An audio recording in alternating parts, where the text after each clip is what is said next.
Namaskar. I am Dr. Sushil Singla, working as Senior Consultant Pediatrics at Sarvodaya hospital Faridabad. आज मैं आपसे बात करूंगा कोरोना के बारे में तथा लॉकडाउन के ड्यूरिंग बच्चों की कैसे देखभाल की जाए।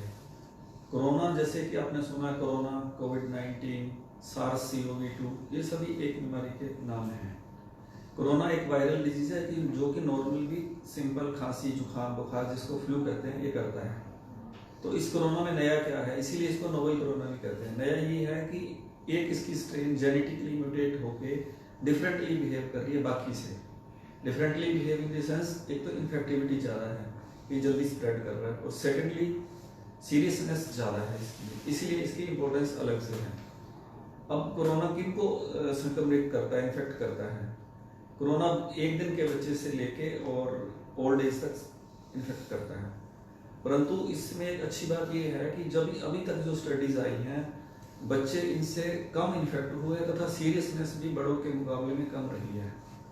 वर्ल्ड वाइड बात करें तो अभी तक WHO ने अंडर 18 में जो इसका इंसिडेंस मिला है वो लेस देन 2.5% है, तथा जो बच्चे हॉस्पिटलाइज हुए हैं उनकी परसेंटेज भी केवल 2.4% के करीब है, और जो क्रिटिकली या सीरियसली इलनेस या वेंटिलेटर पे गए हैं वो केवल 0.2% रहा है। तो इसलिए बच्चों के लिए इसमें ज़्यादा पैनिक होने की जरूरत नहीं है, सिर्फ आपको सावधानी बरतनी है।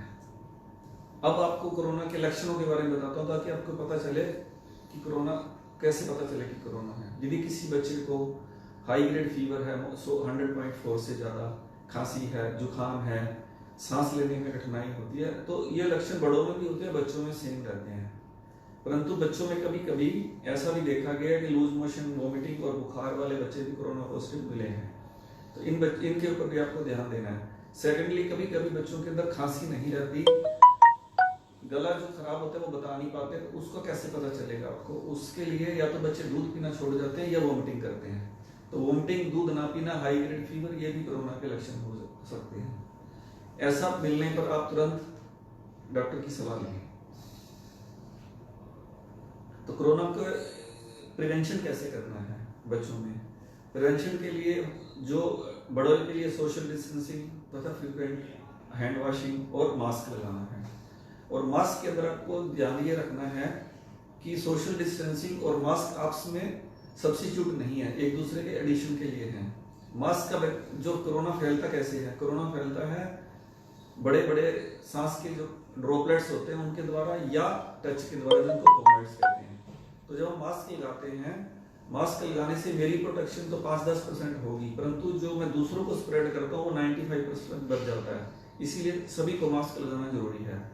सेकेंडली, जो सोशल डिस्टेंसिंग और मास्क है वो एक दूसरे के सब्स्टिट्यूट नहीं है, एडिशन में है। ऐसा नहीं कि मैंने मास्क लगा लिया तो मैं क्लोज कॉन्टेक्ट में रहूंगा। सिमिलरली, यदि मैं दूर बैठा हूँ तो मुझे मास्क लगाने की जरूरत नहीं है, इस बात पे खास ध्यान रखना है। अब बच्चों के लिए जो रिकमेंडेड है, मास्क को 2 साल से कम बच्चों के लिए नहीं यूज करना है, 2 साल से ऊपर लगाना है। और मास्क लगाने के बाद बच्चों को अकेले नहीं छोड़ देना, क्योंकि कभी कभी चोकिंग या सफोकेशन का डर रहता है। तो यदि मास्क लगाया है बच्चे को तो आपको उसको सुपरविजन में रखना है। सेकेंडली, जो बच्चों को है बड़ों से बिल्कुल सेपरेट करके रखें, हो सके पॉसिबली तो उनको उनके पास नहीं जाने देना है, क्योंकि जो यदि बच्चों के अंदर जो डिजीज मिली है वो सीरियसनेस ज़्यादा है, एक दूसरे से सेपरेट रखना है। उसके बाद कुछ प्रॉब्लम क्या आती है कि बच्चे दादा दादी के पास जाने की, नाना नानी के पास जाने की जिद करते हैं, जो कि एडवाइजेबल नहीं है। आप उनको टेलीफोन से, वीडियो कॉलिंग से उनसे कांटेक्ट करा सकते हैं ताकि वो शांत रहें। बचाव के लिए और क्या कर सकते हैं? बचाव के लिए बच्चों के जैसे बाथरूम है, हो सके घर में तो सेपरेट बाथरूम रखें, यूटेंसिल अलग रखें, ग्लास अलग रखें, उससे एक दूसरे से संक्रमण या इन्फेक्शन बची रहेगी। इससे ज़्यादा, और जैसे बच्चे के बाथरूम में से जो डोर हैंडल्स हैं, नोब्स हैं, टैप्स हैं, उनको फ्रीक्वेंटली क्लीन करते रहें। बच्चों के हाथ हैं जो वो फ्रीक्वेंटली वॉश करें, सोप से या सैनिटाइजर से। बच्चे जो छोटे होते हैं वो, उनको यदि खुद आप इन्वॉल्व करेंगे हैंड वॉशिंग करने के अंदर, वॉश बेसिन पे ले जाके, तो वो खुश रहते हैं और वो बारी बारी कर भी लेंगे। फ्रीक्वेंटली का मतलब है 1.5-2 घंटे के बाद बच्चे के हाथ साफ करते रहना है। और कोई क्वेश्चन पूछना चाहे तो आप फेसबुक पे मेरे से लाइव बात कर सकते हैं।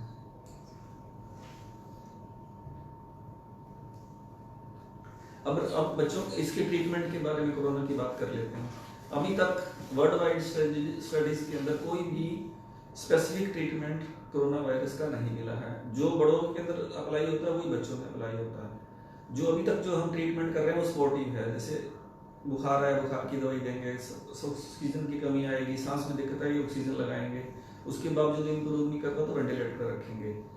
जो मेडिसिन यूज हो रही है वो सब पीछे वाले एक्सपीरियंस या ऑब्जर्वेशनल स्टडीज के बेस पे हैं, इसीलिए इसको रिस्क ज्यादा है। परंतु अभी तक जो मोर्टेलिटी है वो बच्चों में बड़ों के मुकाबले काफी कम पाई गई है, जहां तक स्टडीज अभी तक WHO की रिपोर्ट्स रही हैं।